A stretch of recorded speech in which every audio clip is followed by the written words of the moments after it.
दलाल लोग इस लोकतंत्र की दलाली करते हैं।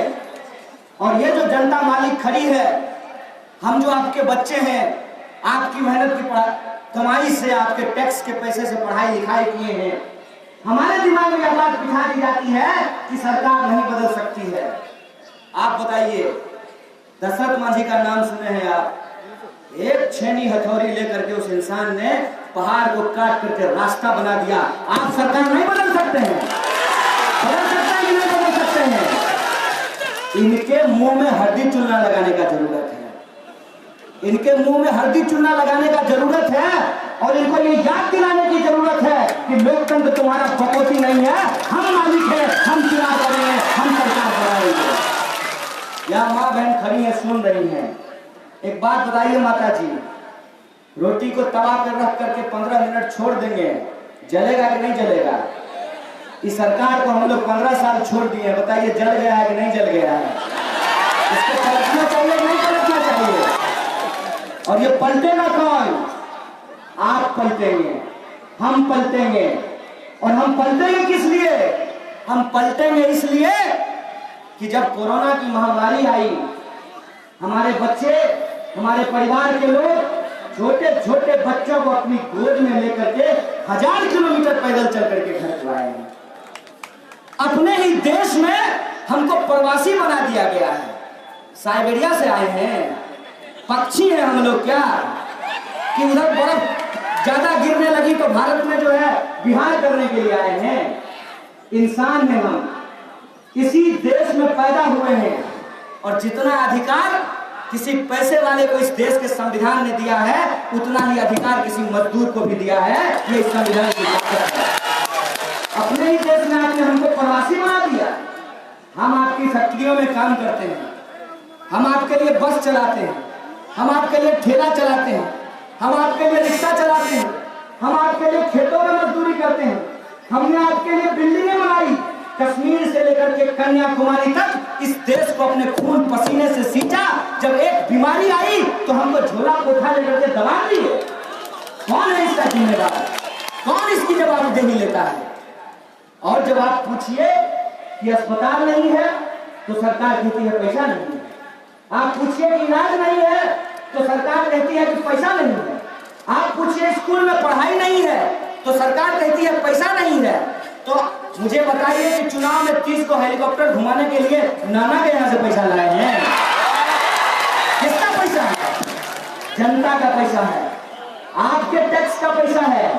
इनका सारा फुटानी आपकी बदौलत है, जनता की बदौलत है।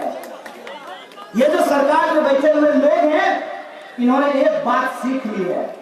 आप करिएगा रोटी की बात, आप कीजिएगा रोजी की बात, आप कीजिएगा रोजगार की बात, आप कीजिएगा वेतन की बात, आप कीजिएगा पेंशन की बात, आप कीजिएगा स्वास्थ्य की बात, आप कीजिएगा शिक्षा की बात, तो ये करेंगे हिंदू मुसलमान, ये करेंगे जात पात। एक बात हमको सोच करके बताइए, कोरोना महामारी फैली, जात पूछ करके बीमारी हुई, डेंगू का मच्छर धर्म पूछ करके काट रहा था कि टीका लगाने वाले को काट लेंगे, टोपी लगाने वाले को नहीं काटेंगे।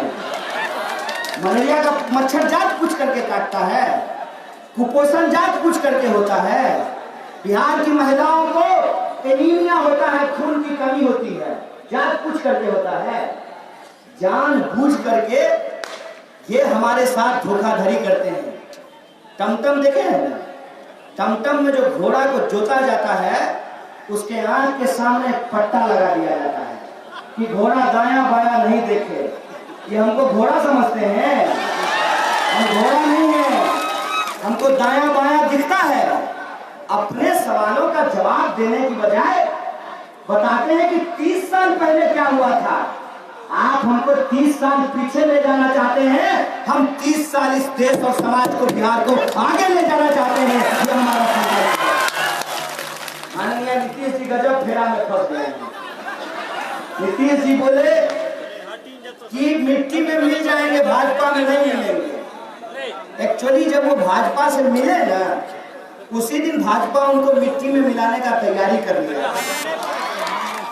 कल आया था नड्डा, फचर फचर बोल रहा था नड्डा बोल रहा था फचर फचर, तो उसका बात सुन करके हमको यही याद आया कि देखिए कितना बड़ा कलाकार है। नड्डा चिराग जला करके जेडीयू के लिए खोद रहा है गड्ढा। कितना होशियारी किया है ये देख लीजिए। नीतीश जी के साथ गठबंधन भी करके रखा है और सब जगह उनका वोट भी बिगाड़ दिया है। मैं उन चीजों पे कोई टिप्पणी नहीं करना चाहता हूं, क्योंकि मुझे अनावश्यक बात करने की आदत नहीं है। हमको एक ही चीज नजर आता है, कबीर का वो दोहा है ना कि माली सींचहि मूल को फलहि फूलहि अधाय, एक ही साधे सब सधे सब साधे सब जाए, माली सींचहि मूल को फलहि फूलहि अधाय। हम मूल बात करना चाहते हैं, इधर उधर की बात नहीं करना चाहते हैं।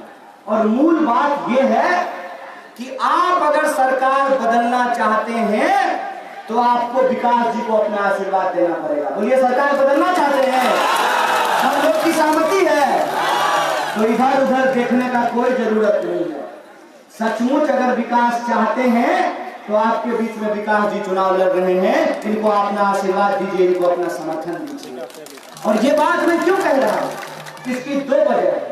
पहली बात तो ये, हमारा संकल्प पत्र, हमारा घोषणा पत्र, हमारी बातचीत, हमारा संवाद, हमारा भाषण कोई भी इधर उधर की बात नहीं कर रहा है। ना हम जात पात की बात कर रहे हैं, ना हम धर्म की बात कर रहे हैं। हम रोजी रोजगार की बात कर रहे हैं, हम समान काम के समान वेतन की बात कर रहे हैं। हम कह रहे हैं कि नियोजित शिक्षकों को भी अस्थायी कीजिए, अतिथि शिक्षकों को भी अस्थायी कीजिए, आंगनबाड़ी महिला का भी आत्मसम्मान होता है, उसको भी सही तरीके से वेतन मान लीजिए। और ये सारी बात जब मैं कहता हूं तो मैं किताब में गरीबी नहीं पढ़ा हूं, हमने गरीबी झेला है, हमने गरीबी को जिया है। आंगनबाड़ी का वेतनमान बढ़ाना इसलिए जरूरी है क्योंकि मेरी माँ ही आंगनबाड़ी में काम करती है, हम जानते हैं उनकी क्या हालत होती है। मुझे मालूम है कि आशा वर्कर जो है उनके साथ क्या बर्ताव किया जाता है। आप मुझे बताइए, 400 रुपया वृद्धा पेंशन मिलता है, 350 रुपया का तो मोबाइल रिचार्ज होता है। क्या बुढ़ापेपन होगा बूढ़ी से बतियाने का? आप 400 रुपया वृद्धा पेंशन देते हैं, क्या हो जाएगा 400 रुपया में? सरकारी कर्मचारियों के साथ धोखाधड़ी किया। पुराना पेंशन लागू कीजिए, समान काम का समान वेतन लागू कीजिए, वृद्धा पेंशन की जो राशि है उसको आप बढ़ाइए, बिहार में नए रोजगार के अवसर को पैदा कीजिए। एक बात आप ही सोच करके हमको बताइए, कोटा में पढ़ने वाला बिहारी, पढ़ाने वाला बिहारी, तो कोचिंग कोटा में कहा, पूर्णिया में नहीं चल सकता है? क्या जरूरत है कोटा जाने का? चाहिए क्या? चाहिए बिजली और इंटरनेट। नीतीश जी खुद ही कह रहे हैं कि वो बिजली गांव-गांव पहुंचा दिए हैं। तो जब बिजली गांव-गांव पहुंचा दिए हैं तो हमको रोजगार के लिए दिल्ली, बॉम्बे, कलकत्ता जाने का क्या जरूरत है? जब वो कह रहे हैं, उनके मित्र हैं मोदी जी के, जियो धन धनाधन। जब इंटरनेट आ गया है, बिजली आ गई है और सब काम जब इंटरनेट से ही हो सकता है, तो बिहार का लड़का इंजीनियरिंग करने के लिए ग्वालियर क्यों जाए और काम करने के लिए गुड़गांव क्यों जाए? इंजीनियरिंग कॉलेज बिहार में भी खुल सकती है और काम जो है बिहार में भी किया जा सकता है। कॉल सेंटर भागलपुर में भी हो सकता है, पूर्णिया में भी हो सकता है, मुजफ्फरपुर में भी हो सकता है। लेकिन दिक्कत इस बात की है कि ये चाहते नहीं है कि बिहार के 12 करोड़ लोगों के आत्मसम्मान के लिए कुछ भी किया जाए, क्योंकि इनके लिए हम सस्ते मजदूर से अलावे और कुछ नहीं है। इसीलिए ये हमारे क्षेत्र में, हमारे प्रदेश में कोई विकास नहीं करना चाहते हैं। जब चुनाव आता है बस लिट्टी चोखा खाना शुरू कर देते हैं। ए महाराज, बिहार में खाली लिट्टी चोखा होता है? बिहार में बहुत कुछ होता है। बिहार को अगर आप ठीक से घूमे होते, देखे होते, समझे होते तो आपको पता चल जाता कि सिर्फ लिट्टी चोखा नहीं, पेपचा का पत्ता का बचका भी बना करके हम लोगों को खाने के लिए आता है। हर इलाके की अपनी एक खास चीज है। मुजफ्फरपुर में लीची भी उगाते हैं, हाजीपुर का केला भी होता है, नवगछिया में भी केला होता है। जहां पर अपने उस फैशनेबल डिजाइन से बाहर निकल करके बिहार की जनता के बीच जाएंगे तो आपको पता चल जाएगा कि बिहार की शक्ति क्या है। और बिहार की सब शक्ति, सबसे बड़ी ताकत बिहार के ये 12 करोड़ लोग हैं। अगर इनका प्रबंधन किया जाए, बिहार की खेती किसानी का प्रबंधन किया जाए, नए उद्योगों का सृजन किया जाए, तो बिहार के लोगों को बाहर जाने की जरूरत नहीं है। आप बताइए, पढ़ने के लिए बाहर जाना है, इलाज कराने के लिए बाहर जाना है, नौकरी करने के लिए बाहर जाना है, यहाँ तक कि छोड़ दीजिए, नयका पुत्री सबका ब्याह होता है तो हनीमून मनाने के लिए दार्जिलिंग जाता है। क्या जी, किसी शिमला वाले को, किसी बम्बई वाले को पूर्णिया में कभी देखे ना घूमते हुए? किसी सरदार जी को देखे ना आपका धान काटते हुए? कोई बंगाल का लोग आकर के आपके दुकान में मेहनत कर रहा है, मजदूरी कर रहा है? तो ऐसा हमारे साथ क्यों हो रहा है कि हर चीज के लिए हमको ही बाहर जाना पड़ रहा है? क्योंकि हमने जिनको चुना है उन्होंने हमको ठगा है। ये बात हमको अपने दिमाग में डालना पड़ेगा। इसीलिए बदलाव जरूरी है। और ये तो कोसी का इलाका है, हर साल आप लोग बाढ़ देखते हैं, पानी का जल जमाव देखते हैं। आप मुझे बताइए कि जहाँ पानी जमा हो जाता है वो पानी से बदबू आने लगती है, नहीं आने लगती है? पानी महकने, और आपके इलाके में तो 20 साल से सुने हैं पानी जमा है कि नहीं? तो बदल देना चाहिए ना, बदलिएगा, भूलिएगा नहीं ना। हम सुने हैं मुर्गा भात आजकल खूब चल रहा है, ठीक है, कोई बात नहीं है, खाइए मुर्गा भात। कौन वो अपने पप्पा के घर से आपको खिला रहा है? आप ही की योजना को लूटता है और चुनाव के टाइम पे आपको मुर्गा भात खिला देता है। खा लीजिए, कोई दिक्कत नहीं है, लेकिन बस याद रखिएगा, 5 दिन का मुर्गा भात अगर वोट देते वक्त याद रहा तो 5 साल के लिए मुर्गा बन जाएगा।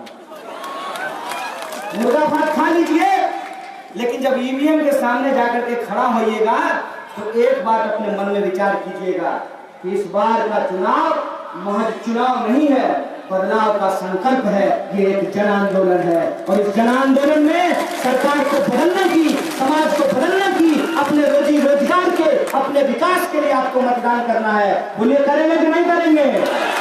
पक्की बात, ठगने वाला बात नहीं ना। हम भी नहीं ठगते हैं। पता है क्यों? क्योंकि हम आसमान से उड़ करके नहीं आए हैं। आप ही की तरह आप ही का जीवन हमने भी जिया है। इसीलिए हम भाषण जो है कागज देख करके नहीं देते हैं, पढ़ करके भाषण नहीं देते हैं। जो दिल की बात होती है वही कहते हैं, और आप भी जो दिल से सोचते हैं तो दिल की बात दिल तक पहुंचती है। ये दिल का रिश्ता कायम हो, ये बदलाव की लड़ाई में आपका साथ मिले, आपका आशीर्वाद मिले, इसी उम्मीद के साथ और आपके भरोसे से मुझे पूरा भरोसा है कि यह क्षेत्र इस बार बदलाव करेगा। करेगा कि नहीं करेगा? पक्की बात है। विकास जी को माला पहना दे, कोई मने धरी धोखा नहीं है ना। आर पार में इस बार पार कर देना है ना। पार करना इसलिए जरूरी है कि एक एक बूंद से घड़ा भरता है, एक एक ईंट से घर बनता है और एक एक विधायक से बहुमत मिलता है। आप अगर बहुमत के पक्ष में हैं, बदलाव के पक्ष में हैं, तो विकास जी को अपना आशीर्वाद और समर्थन दीजिए। इसी आग्रह के साथ, इसी विनती के साथ विकास जी को माला पहनाते हुए, आपके भरोसे पे, आपके दम पे, आपकी इच्छा का सम्मान करते हुए मैं अपनी बात को खत्म करता हूँ। शुक्रिया। इनकलाब जिंदाबाद, हमारी इच्छा जिंदाबाद।